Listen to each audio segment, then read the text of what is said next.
Myra, and I'm gonna teach you third grade electric and magnetic forces.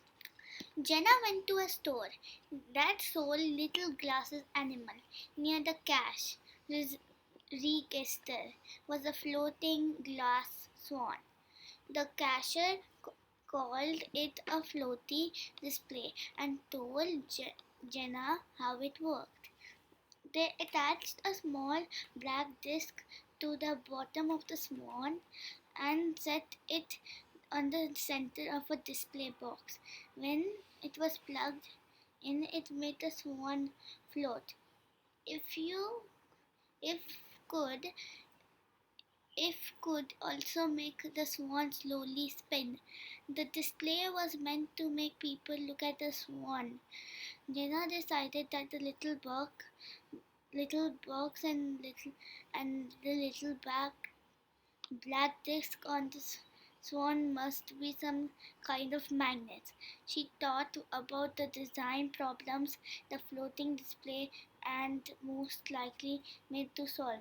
Which of the following is a good reason to use the floating display? Some people will find it interesting. No, it lets people see all the sides of the swan. I think so. It causes more people to look at the swan. It keeps the swan from being stolen.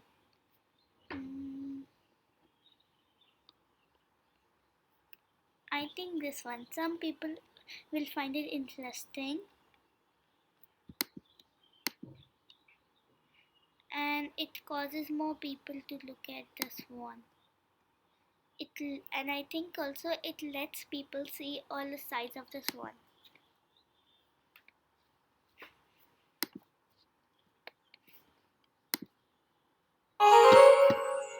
Good. Got it.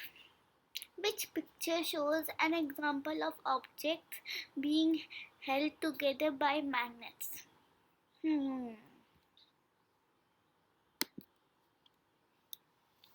Well, I think this terrain one, because there are magnets in between the terrain which help them stay together.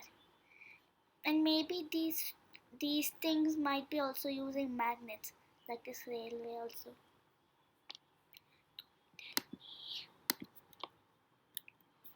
These puzzles are not actually attached by magnets, or are these? They are attached by string. This is attached by string, and this is attached by like just joining them together without glue, magnet, or anything.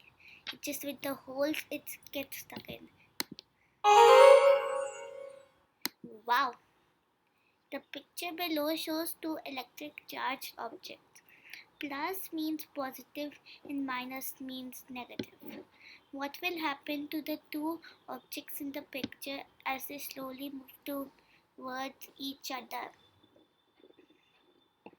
The object will be pulled towards each other.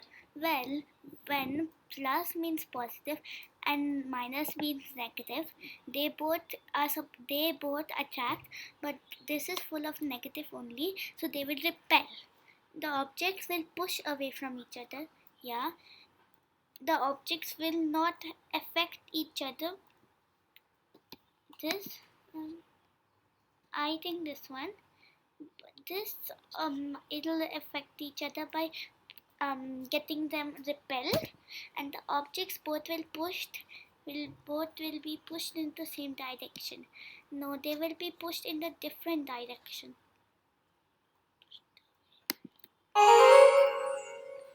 Well done. Jenna went to the store, sold little glass animals.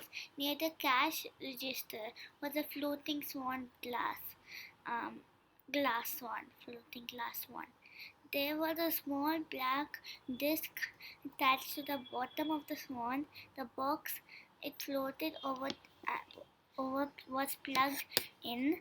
Jenna carefully studied the box and the swan, and she made three correct conclusions about this design. The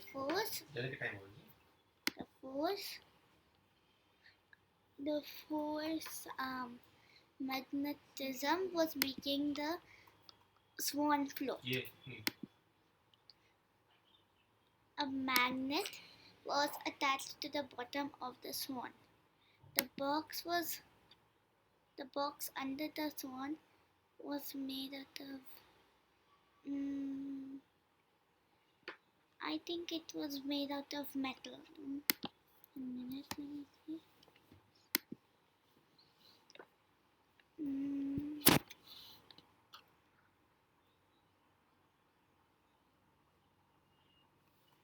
I think so.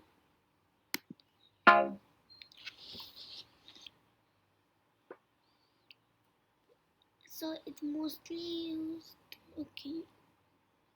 The magnets can repel each other. If a magnet on the bottom repels one out of the top magnet can float. I tried with two ordinary magnets, though the top magnet will just flip over. The floating magnetic display that Janissa saw was more complicated. It was magnetism to work. That meant it had a magnet attached to the swan. The box was plugged in. So it was mostly used magnets. Oh, it was electromagnets, not metal. Fred rubs a glass rod against a piece of silk, which causes the glass rod to become positively charged. Fred moves the charged rod to a group of small, uncharged pieces of paper. The paper pieces move towards the rod. Based on this information, Fred can determine the charged objects only the other charged can pull uncharged objects.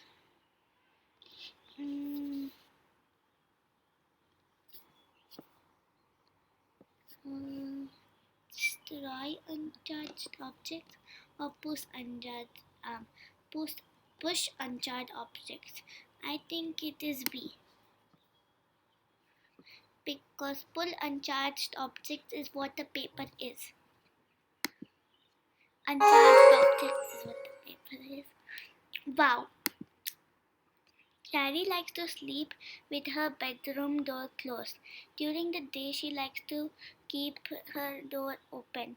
When she stops holding the door open, it very slowly swings shut. Clary thinks that she can solve this problem with a magnet and some metal by using the design process. If it works, her solution will keep her door from closing.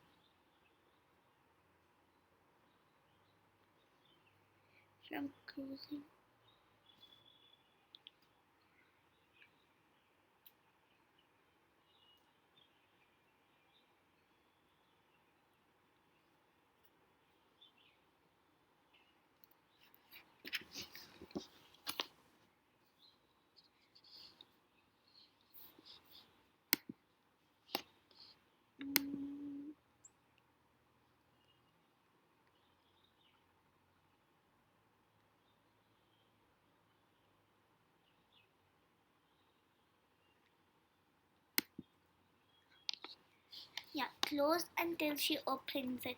So the door closed. No. She wants to keep the door.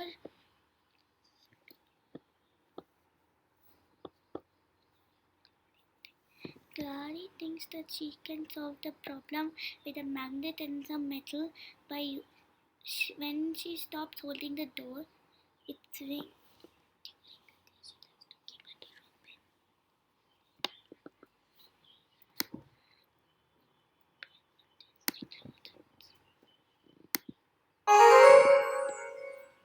You rock. Libby is doing experiments with two different magnets. Magnet A can only attract thumb attacks that are up to 1 inch away from it. Magnet B can attract thumb impacts that are up to 3 inches away from it. What is likely true of the magnets? Magnet A is stronger than magnet B. No, I think magnet B is supposed to be stronger than magnet A. Magnet A is irregular and magnet B is shaped like a horseshoe. We'll see that later. Magnet B is a rectangle and magnet A is shaped like a horseshoe. Magnet B is stronger than magnet A because magnet B can attract from a bit farther places than magnet A, so it must be stronger. Way to go. Two magnets are shown below. What will happen if the magnets slowly move towards each other? The magnets will attract to each other with a stronger force. The magnets will attract to each other with a weaker force. The magnets will pull against each other with a weaker force. The magnet will push against each other with a stronger force. I think it's A.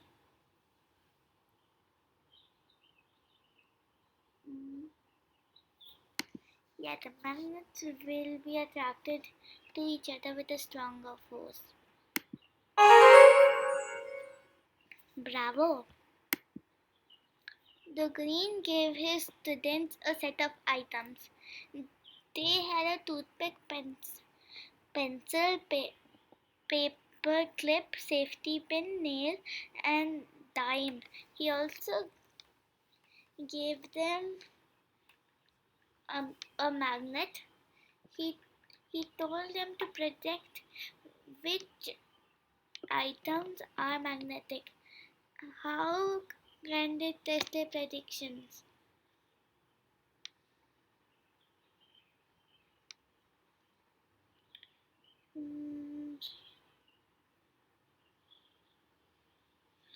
I think this will work if to see which ones are magnetic, to see which ones will stick to the magnet.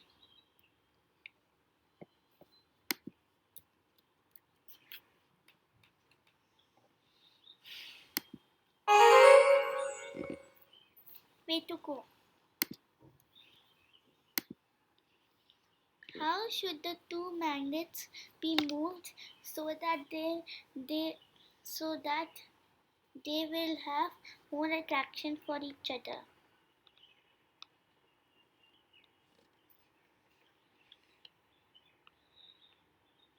Attraction to for each other.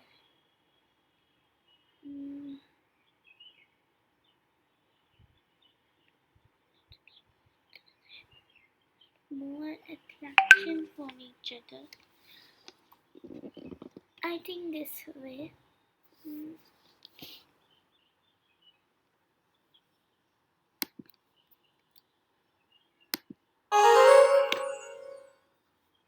Wow. Bye.